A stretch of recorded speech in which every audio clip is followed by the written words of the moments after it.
તો મોરબીમાં duplicate website બનાવનાર શખ્સને ઝડપી લેવામાં આવ્યો છે, જેમાં અલગ અલગ રાજ્યોમાં વેબસાઇટ ચલાવી લોકો સાથે છેતરપિંડી કરતો હતો. ડુપ્લિકેટ વેબસાઇટ બનાવી લોકો સાથે ઠગાઈ કરવામાં આવતી હતી. વિવિધ કંપનીઓ અને સરકારી વિભાગની ડુપ્લિકેટ વેબસાઇટ બનાવતો હતો. ફ્રેન્ચાઇઝી કે સરકારની વેબસાઇટ સર્ચ કરનારો સંપર્ક કરી આ ઠગાઈ કરતો હતો.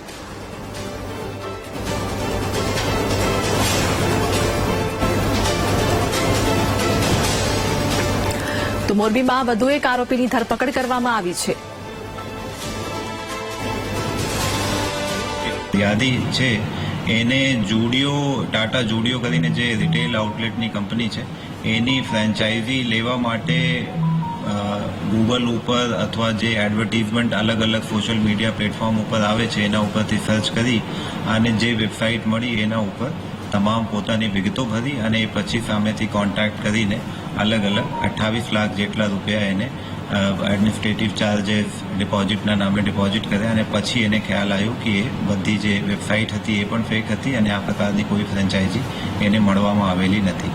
આ પ્રકારના ગુનો દાખલ થયા પછી સાયબર ક્રાઇમ પોલીસ સ્ટેશનના પીઆઈ અને એની ટીમે એ ગુનાની તપાસ કરતા હતા.